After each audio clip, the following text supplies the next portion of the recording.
What's on, where, and when. It's the Talk of Nelson. NBS Talk Nelson.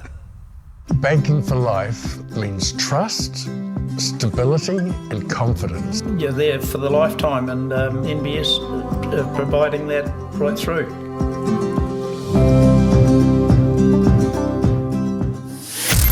The Mako Rugby Roundup. Welcome to the Mako Rugby Roundup, coming to you from the Turf Hotel. Thanks to Stan and the team, and don't forget to check out their Facebook page for everything that's happening this weekend.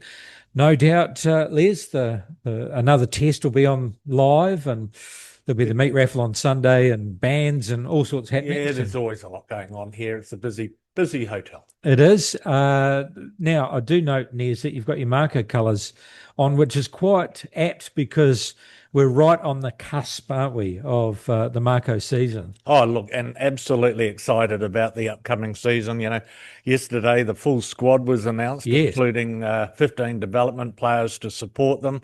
So, yeah, a lot to like about that squad, a lot to like about the draw. So, yeah, let's have a chat about the Mako. Let's have a chat about that because, as you pointed out, they have actually announced the squad. And how do we do this, Les? Do we just read them out, or do you just want to highlight particular players? Yeah, I'm happy to just talk about it. So, starting with, they've named a pretty strong forward pack. Yeah. And, you know, if you look at it, there'll be some players missing with the All Blacks, like Tyrell Lomax. Sam Molly will be over in Tonga playing for them in their international window. So, and there's, as I understand it, one of the players named is injured. That's Matt Lowe. And Quinton McDonald, I'm hearing, might be more coaching than playing. Right. So if you look at the squad, it's quite strong. A lot of returning players, but I kind of wanted to see what a forward pack of local club players would look like. Yeah. You know, so guys who have actually, they may not be from here. A lot of them are, of course, but so they've come here. They've played club rugby, but they've been signed to the Mako. So your props.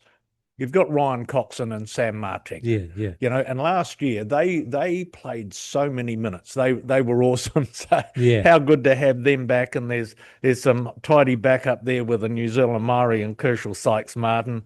And then you've got Sione Murphy from Nelson Club backing them up. Yeah. You know, at hooker, I can't. They've signed a new player, Tasman Mako, but I've never seen him play. So, and Sam Molly being over with Tonga, I really like the look of Eli Odenren from Stoke as a hooker. He's just come back from New Zealand under 20s. He is strong. He could play MPC pretty much immediately. So he'd be my hooker. Then you got at locks, you got Quinny Strange and Hunter Lapine, who both played good minutes in club rugby before moving on. Back row, you've got Ethan Blackadder at 6. At 7, I'm going to go with Sione Havili Talatui. He did play club rugby here with Wanderers, so he's a good man. And then my number 8 is Tony Nashu, who played really good footy. Mako number 133. They're into the 200s now. So he played for the Mako a few years back, New Zealand Sevens, but he was an amazing breakaway for Wanderers also back in the day. So he's number 8. But, there's so much talent and backup, from last year. Johnny Lee, the flanker from Christchurch, he's coming back. Fletcher Anderson coming back. So that forward pack's going to win us some ball. And then that will unleash, mate, some pretty impressive back. I was just going to note, so Antonio Chalfoun, so he's, he's in the mix as well. Yes, and absolutely. Did you mention a couple of debutants there? I don't know too much about them. Lepeti Fafua? Yes, so I've met Lopeti, Pets they call him, Fafui. He's from Perth. But he's a Max Hicks replacement in the squad. Remember last year, Max Hicks was a guy capable of playing 6 and 4. Lopeti is very much of the same ilk. Big man, lovely kid, and he's a terrific addition. big bruising 6. We And need then- that as backup defense. And then we've got Tasman Mako. Yeah, he's a hooker. Played for Moana Pacifica. So, yeah, wow. that's because I think, with Sam going to Tonga, Quinton McDonald's pulling back from being a player, that just helps with the depth in that position. Very interesting. Right, as you say, with a good forward pack, then you unleash the mighty back. So tell us about, you picked a local back line? Oh, I could easily pick a local back line, and I've done that. So, at halfback, so Finlay Christie's been a Mako for many years. Yes. He's a 50 gamer, but I don't think he played any club rugby here. But he's one of ours. Yeah. So I can't go past Mitchell Drummond. He's never played for the Mako. He's a debutant, but he's a Nelson College boy, Stoke boy, Stoke Junior, Stoke JAB. So he could be at 9. So isn't it funny because he's marked as an uncapped debutant. So, Yes. with how many games did he play for Canterbury and the Crusaders? He could get Rookie of the Year for the Mako. It'll give you some good ball. Yeah. At first 5, you can have Tane Robinson from Stoke Oh, Club. yeah, look at that. Yeah, in the midfield, not counting Levi Amua, who has played club rugby, but you can pair up Davey Havili, with Lester Whanganuku. Yeah, So 2 Nelson College boys, Nelson Club boys. So Yeah. that could be your midfield. On the wings, pace galore, Kyron Tomafalau and Macca Springer. Yeah. Just amazingly talented men.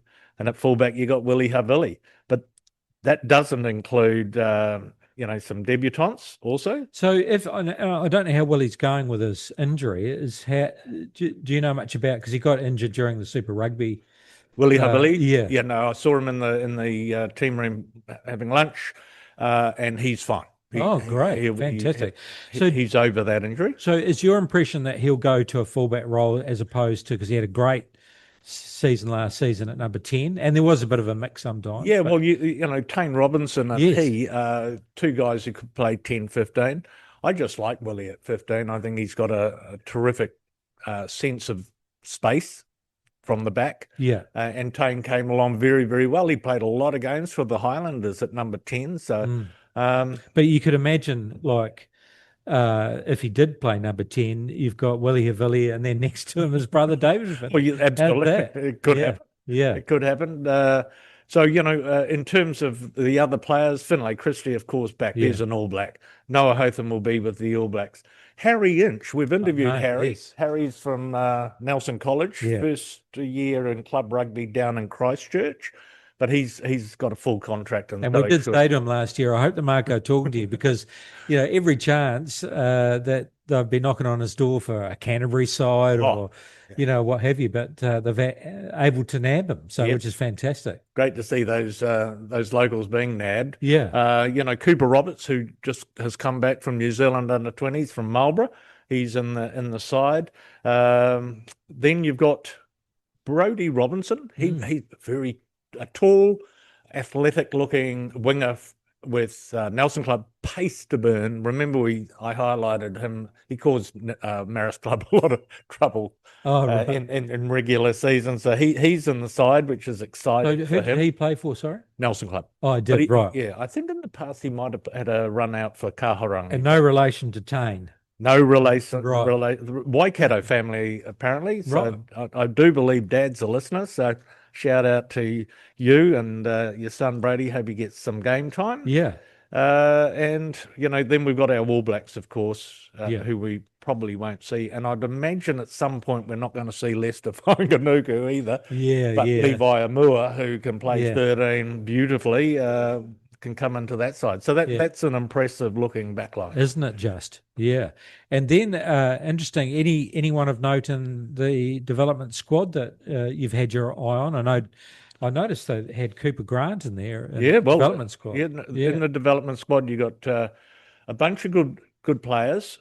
Some I haven't seen. Well, no, that's not fair. I have seen, but they haven't stuck out in my mind. Yeah, sure. If we go through that, from Marist, you've got Joseph Damoni, who's a big 6.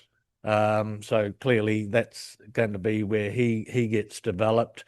You've got Cooper Grant and also Nick Sawira.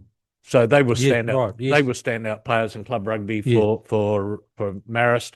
From Kahurangi, you've got Josh Tahira, who's a really good hooker. You've got Matt. From Christchurch, coming in from Christchurch, but they are local boys who will play development rugby for us. Whanua Whawai, Oliver Gibbons, of course, from Nelson College. You've got from Waimea Old Boys, Norman Palu, and there's another fella here, Samuela Takapu. You've got from Kahurangi also a prop, Tom Hayward. From Stoke, Tane Hemapo. Mason Lund, the halfback.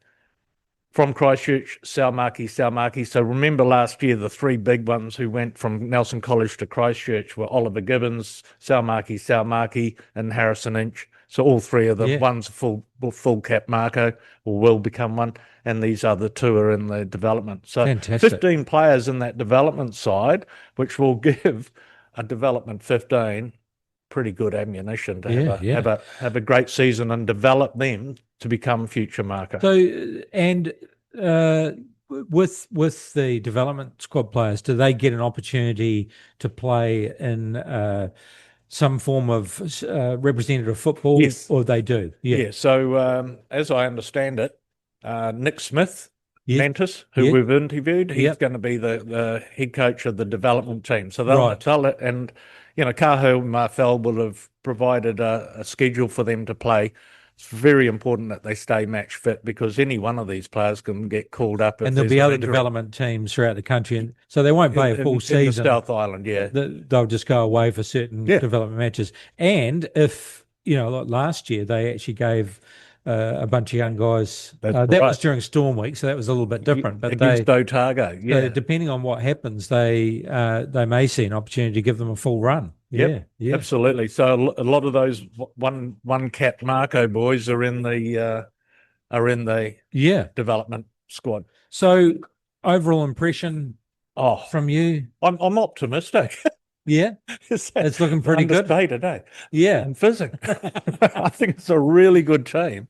I think there's really good backup, and it starts out incredibly. They've got an away game, of course. I believe, if I may, mate. Yeah, they play away to where are we off to? Bay of Plenty. Yeah. Now that will be a really important test of how good this squad is, because if you look at the Bay of Plenty side as well, they're pretty stacked also. A really good squad, talented backs. So that will be a fantastic game, and I'd imagine Coach Gray Cornelius right now and his cohorts are poring over footage and getting themselves set for that game, and then immediately they come home and play against Manawatu. So 9th of August, home game. I noticed Wellington announced their squad too, and that looked pretty formidable as well. So they'll be a strong side. Oh, absolutely, and a couple of local boys in there, of course, Caleb Delaney and Jake Wettery, who was a prop for Marist, went to Wellington 3 seasons ago to try and get a gig, and he's been named in the squad. So awesome. Good stuff. We'll talk more about their schedule coming up, but let's get into the Motor World Marlborough Senior A results from the weekend. And check this out, Renwick versus Mutri. It was 27-all at the Renwick domain. And then we had Waitoa taking on Wateri. That was 29-15 to Waitoa. And the Harlequins went down quite heavily, unfortunately, to Central 66-17, so a big score there. Upcoming fixtures for this weekend, we've got Mutri taking on Harlequin, so you'd imagine that Mutri will be too strong there. Renwick taking on Awateri, that's at Renwick Domain. Waitoa taking on Pelorus Havelock at Endeavour Park. And so I don't know if the ladder's changed too much. It's really Waitoa, Central and Renwick sitting quite prominent at the top. If we're heading towards semis, Awateri will be making that top 4 with Harlequins not too far behind. So Renwick play Awateri this week, and that would be the match of the round, I would think. In there. Yes. So looking forward to that. Yep. Car Company Division 2, and they're into the playoffs already. Murchison doing the business 15-8 over Nelson. So well done to Murch. Yes, well done to Murch, Yeah. but well done to Nelson too, because Nelson were on the end of some big scores throughout the season. So Yeah, right. I'm just happy that they stuck in there and Murchison claiming 9th place. Yeah. But no doubt the highlight of this was the aftermatch function and the Yeah, trip home that's for the right. Nelson lads. Yeah, it'll be a long trip home. The plate semi-final, Takaka 31 over Rewaka 21. So Takaka now moves into the plate final. Yeah, and on past seasons, that's a bit of a result for Takaka because Rewaka have contested finals. They've been a strong club, and for Takaka to do that, that's a big shout out to an old mate over there, Anthony Tate, who plays in the midfield, their club delegate. He'll be very happy that his season continues. And in the championship semi-final, Stoke 35 over Waimea 26. So that was at Green Meadows. And then the other one, Marist 26 over Wanderers 22. So that was so that's that on table value. That's that's a nice little upset for Marist. Of course, we had Stephanie Mitchell on the show last week, and we were hoping that we might see a Waimea Marist final in that, but Stoke too strong, so they will get to host the final against Marist. Yeah, so there we go. It's finals day. This Saturday, 1:15 kickoff, the Division 2 final. It's Stoke versus Marist. It's at Green Meadows. As someone pointed out to me, there's the word green in Green Meadows, so I'd imagine that our supporters... I don't think you're going to see a lot of green when you turn up. We'll see a lot of red, but we might see a bit of green there too. But anyway, it's the forecast for the weekend is good. Yeah. So I'm really excited. I'm going to get out there, of course, as will most of my club. And, so it's going to be a big day. And Stoke will be there in huge numbers. Won't they? Because they'll feel that Marist has had quite a bit of the limelight lately, so they'll want to be grabbing some of that. The plate final is Huia taking on Takaka. That's at Sports Park Motueka, another great battle. I think so. Yeah, a very good country plate final there. Yeah.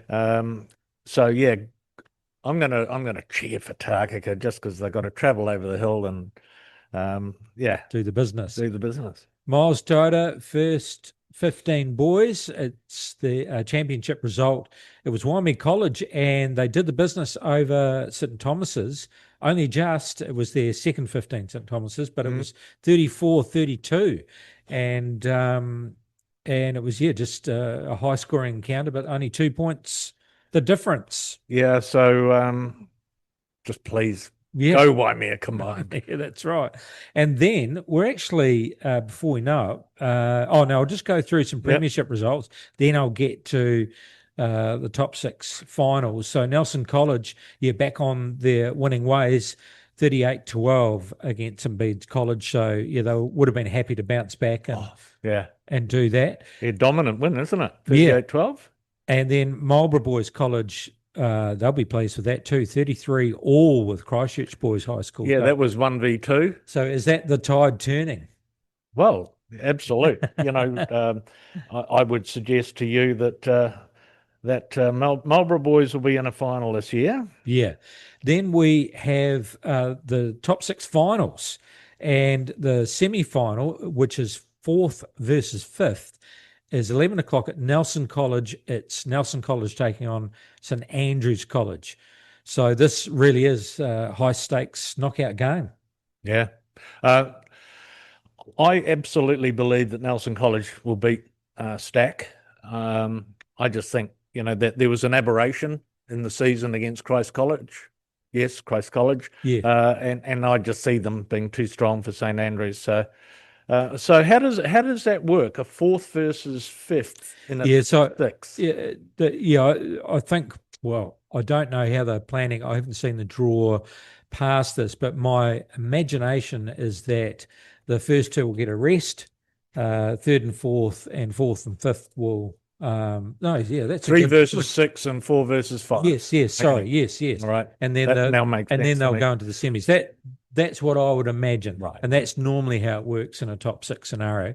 But So that's a new format. right, It was always top 4, wasn't it? So in previous years. So okay. now Interesting. don't tell me that they could say no. It's the lucky loser. We do not want to know about. I don't want to lucky know losers. That's normally the way that works. But anyway, we'll would see. make sense now. Now the World Rugby Under-20 Championship Final, and I was actually pleasantly surprised that actually New Zealand actually put up a reasonable performance. I didn't actually see the full game, but all reports were that they actually didn't do too badly, and the score itself, 23-15, it's not like a blowout at all. It was highly contested. South Africa did dominate. They've got big forwards and fantastic lightning, backline.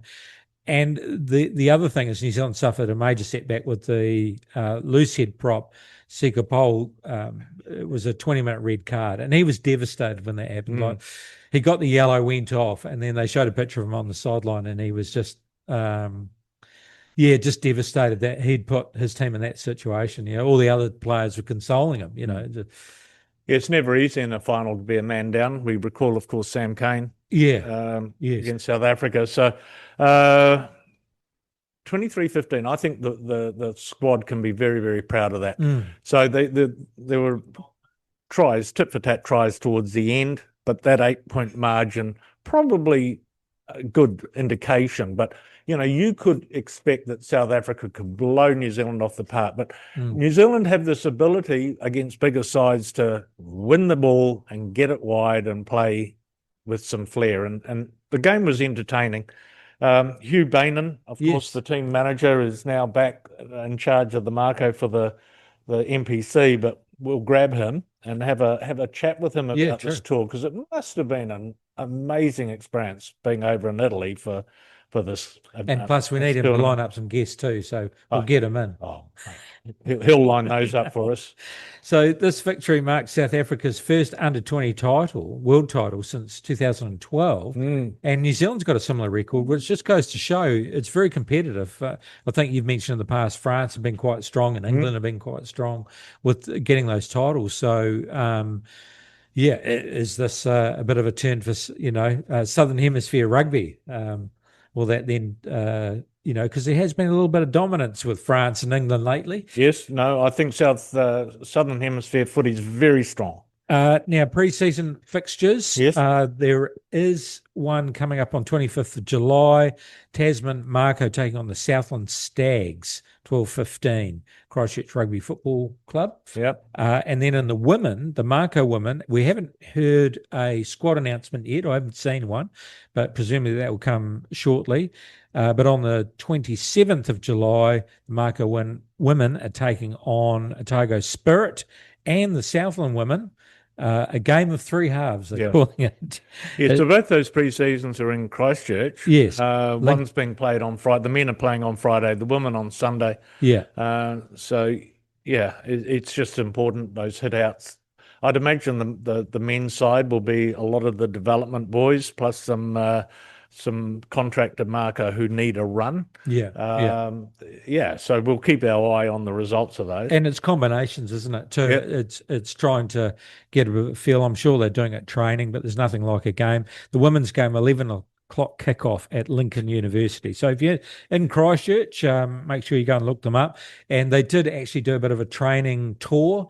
They went through, I think it was Rewalker and Golden Bay, and the kids came out. And the men did, and Rewalker. Yeah, so that was fantastic. Tasman Mako season tickets on sale. Don't forget, get yours at marco.flickit.co.nz.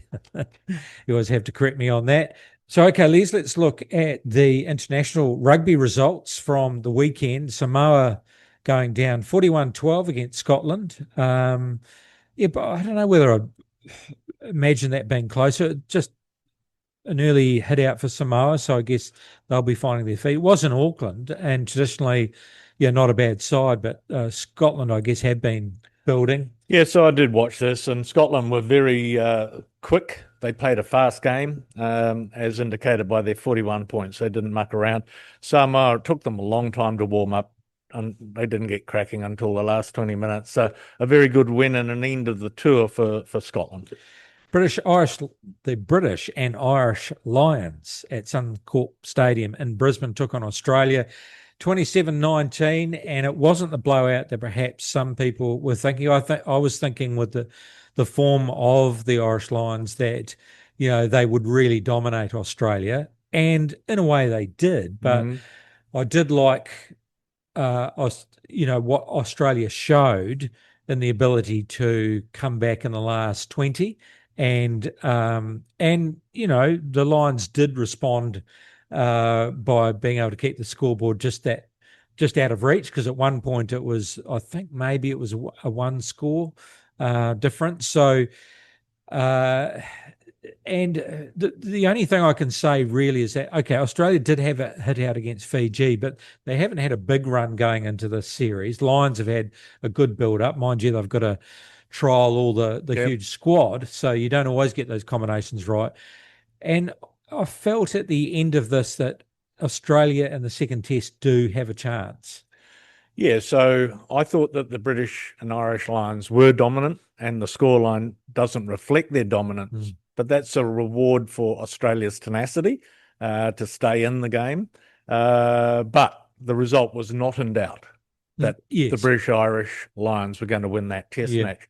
Does that give hope for Australia? I'm really excited for Australia because they can bring in a couple of players who weren't available for that first test, and especially Will Skelton, the very big lock. He can come into the side and help in that regard. So, the second test will be terrific. As we talk, the sides haven't been named, and of course, tipping all comes down to the team's name. But one of the interesting debates will be whether or not Tom Liner is repicked. Picked again as the starting first five. You watched him closely. Your thoughts on that? Yeah, I enjoyed it. It might have been out of sentimental value because Michael Liner was just such a fantastic player.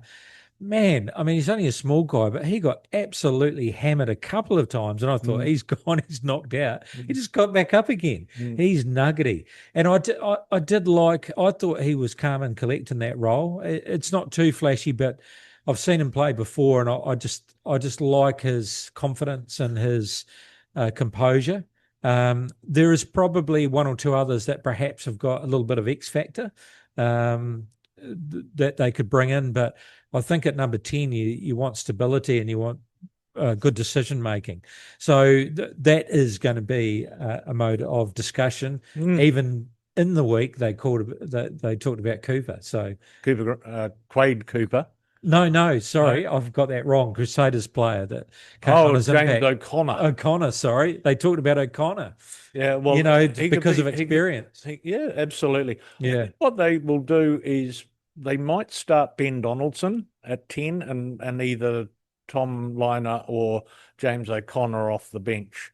I just think that throwing a young uncapped first five into the cauldron against the British and Irish Lions was a gutsy move by Joe Schmidt. So let's see if he repeats that. But my thinking is they might just bring an older head in to cut things down. But for sentimental value, I really liked him as a player.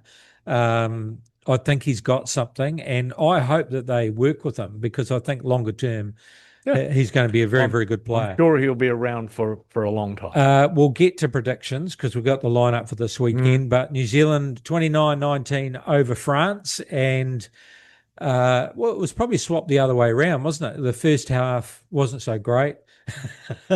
And did they do better? I guess there was a little bit of improvement as it went on.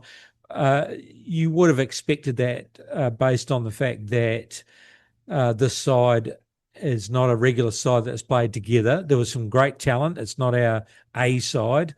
It took probably Geordie Barrett to come on and and stabilise that and get a result.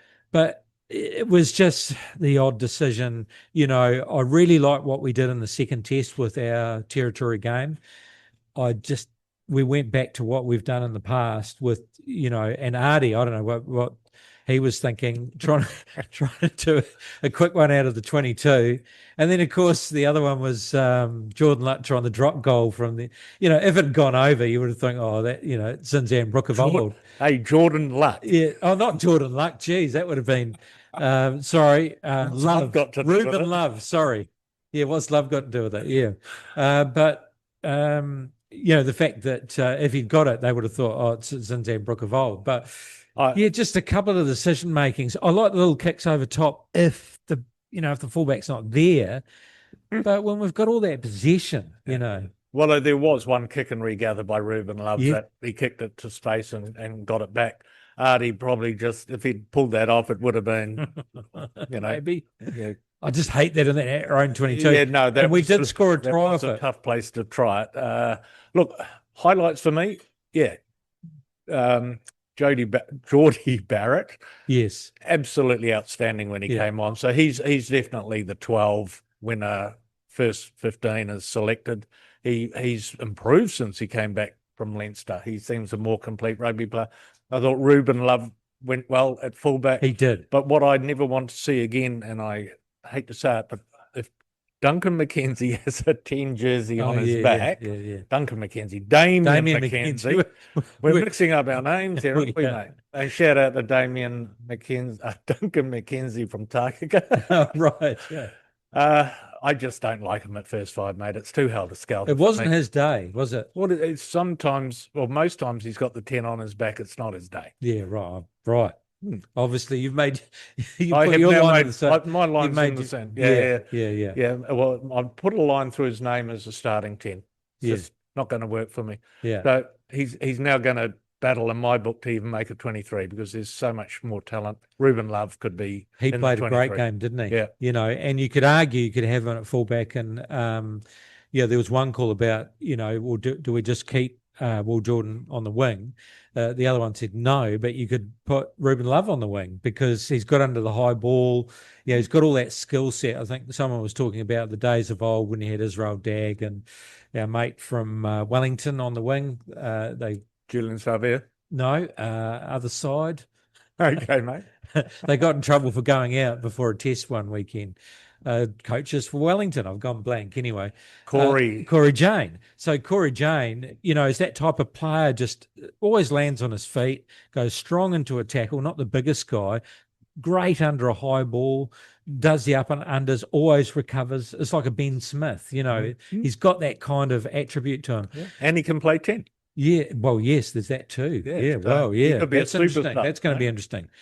So it's hard to pick because, it was a B-side French side, which I thought was a very good. They went up a cog in this test. They were much better. And we didn't pick our strongest side, so we would have been a bit disjointed, but not totally unhappy. But also, as some people pointed out, we've made some decisions. Our halfback, definitely. Probably our number 10, definitely. Our Fabian Holland. And Fabian, that's right. Yeah. 100%. Yeah. 100%. So we look forward to them in Argentina, which is going to be a completely different kettle of fish as well. South Africa 55 over Georgia 10. Georgia, great start, scored first. Yes. But as the game went on, they just ran out of energy. Argentina weren't that far ahead, or was it equal at halftime with Uruguay? But then just put a second half together, which Uruguay couldn't cope with. I didn't see the England-USA game, 40-5 over USA. Spain beat Canada 24-23. As you pointed out, what's happening with Canadian rugby, especially with the women doing so well. And then Chile, not a bad rugby side, are they? 35-21. We've seen them in the past. Over Brazil. Yeah. So then the midweek, British and Irish Lions weren't that convincing over the First Nations and Pacifica 15. They put a good, performance together. It was 24-19. Yeah, I was just delighted that the First Nations and Pacifica team played as well as they did. It looked better than Australia-New Zealand 15 that played the previous midweek game. They looked united, connected, and they gave this a good lash. Yeah. So I think their coaches can be very, very pleased. And the Lions certainly didn't run out of their top side, but there was a lot to like in some of their performances. So, just a good hit out. And I would imagine that Simon Easterby, the assistant coach for the Lions, had charge of this one and prepared this. So, he would have learned a lot about his own abilities as well, to put a team on the park. It was a good game. So they gave Owen Farrell a run, but did I hear a rumour he's gone home, or they've sent a couple of players home, or no? It's not. You haven't heard that yet. No. No. So he's not going to start, is he? I don't believe he will start. No, he's not in their first 23 at this stage of the tour. I don't think they need him. Second test. Boy, is this going to be massive. Australia versus British Isles Lions at the Melbourne Cricket Ground. Yep. Predicting 100,000. Yeah. Packed out. Did you see any yellow jerseys in Brisbane? There were a lot of, yes, I did, but whole stadium. It was a lot of red, wasn't it? It was just red.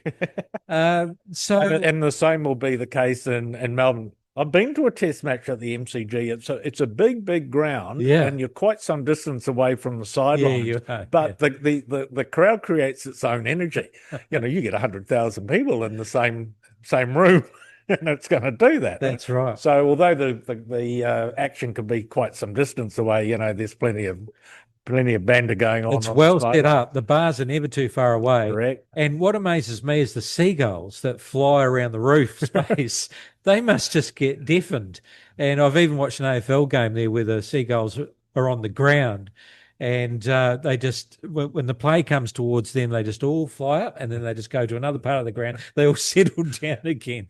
It's a great atmosphere there. It's just going to be an incredible occasion. And I think because of that, Australia going to be up for this, and the Lions could go up another level because potentially they might pick a similar squad, so combinations start coming into play. But do you think the Aussies are going to lay down? No way, Jose. They might make a lot of mistakes, which might be their undoing, which has been their issue in the past. But I think they're up for this, and I think they've got an opportunity. Yep. Wouldn't that be great for a third test? Oh, without a doubt, it'd be a great opportunity. And I think you're right. I think this could be a close game. I was actually predicting that the first one would be a bit of a blowout for the Lions. So now I've got to recalibrate because this Aussie side's tenacious and they will hang in there and they'll create some try-scoring opportunities. So, it's going to be a wonderful watch. It'd be interesting to see any changes in the Lions squad. Springbok women taking on the Black Ferns 15. It's on Saturday, 5 o'clock kickoff. That might be South African Standard Time, actually. Yeah. So it's not the Black Ferns squad. It's just what would you call this squad? Just like a development squad? Maybe they want to keep an eye on one or two players? Yeah, it's their third and fourth 15 touring just to keep them fit for backups for the World Cup. And they'll want to perhaps make some final decisions on one or two of the players they haven't decided upon yet. Correct. Okay. It came out. We did talk about some funny Rebel League quite a while back, and we didn't really know if it would come to much, but boy, did it come out this week. It's called the R360, and it's the Rebel Rugby League, and it looks as though it's got some seriousness about it. It'll certainly have the money. It's just whether it will have the backing. And it's a little bit... it's got the backing. It's got Saudi backing. Well, that's what I mean. It's the live golf of rugby. It is, but whether or not it will have cut through. Now, they have done this with football. They've come in heavy and bought some premium players out of English Premiership football. But I don't know anyone that really follows it. The only names that I've heard so far is Roger Tuivasa-Sheck, saying that he's been approached. So, look, it's serious coin. It's a watch this space The figurehead for it from a rugby point of view is Mike Tyndall, Yes. from England. So money talks sometimes. So there could be some defections. So defections. But we just got to keep our eye on it. I'm sure World Rugby is. Yeah, and it's interesting because I use that football one as an example of how, that's what they've done. They want to make that the best league. Well, didn't Ronaldo go there? Yeah, Ronaldo went there, and there's a raft of other players that were, even a couple that were not necessarily past their prime, took the money, but it doesn't hit the headlines. It's like not. No one's really tuning into it. Maybe in that part of the world they are, but not in England and not New Zealand or the rest of the world. So I just wonder about this. And so, as you pointed out, it's Saudi investors, 12 men's teams, 4 women's teams. Why would you have a league that's only got 4 teams? I mean, they'll be stacked with good players, but 4 teams? Yeah, shorter window. Because it's a 3-month window, I think they're talking about, aren't they? July, August, September, which coincides with the international rugby window that's the rugby championship system. Yeah, right. Yes. So that's going to be interesting. I think Tyndall was saying, well, look, that part of the world, franchises are going bust. And so there's financial issues, there's other issues, maybe it's to do with player burnout, maybe it's to do with them not earning enough money. They're saying here people can earn up to $3 million a year. Roger, as you pointed out. It's a short format, as you pointed out. But the pushback is that Premiership Rugby and TNT Sports have dismissed it, obviously. TNT Sports are refusing to broadcast it. National unions are saying, well, you can go and play for the league. You're not going to be playing for your country. So that, I guess that's everyone trying to protect their patch. Remind you of 1995? Yes, that's right. Yes, well, that's right. Yeah. So, but then supporters say, well, it raises player burnout, reduces financial pressure for clubs, and also it offers a marketable and modern format. So, and last but not least, it provides some sport washing for the Saudis. Yes, well, that's right. Yeah, that's right. So there we go, Les. We've gone through the Mako lineup. They've got their games coming up, so it's not too far away. And finals time for second division rugby. So you'll be at Green Meadows. Absolutely. Yeah. Green Meadows. I like it. Good luck. I've got a funny feeling it's going to look like Brisbane, against the Aussies. A lot of red. A sea of red. But good luck to all the teams out there, especially with the absolutely. The good luck, plate Hui and Takaka. Yeah, in the plate final. It's great, isn't it? That more because of the washout of the 3 rounds by the weather. Yeah, that on these nice weekends there's going to be some more rugby for those clubs. 100%. Thank you very much, mate. Yeah, enjoy another packed-full weekend of rugby. Look forward to having some Mako guests and PRU guests coming along to show us this NPC and FPC window kicks off. Absolutely. Thank you very much to the Turf Hotel, Stan, and the team.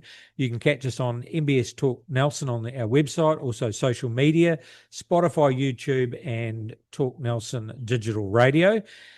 Don't forget, if you want to come on the show, please do get in touch. Bring a Mako with you. And also, if you're interested in supporting us throughout the Mako season in relation to sponsorship, please get in touch with us. That's a wrap, and we'll talk to you again next week for more of the Mako Rugby Roundup. The Mako Rugby Roundup. What's on, where, and when. It's the Talk of Nelson. NBS Talk Nelson.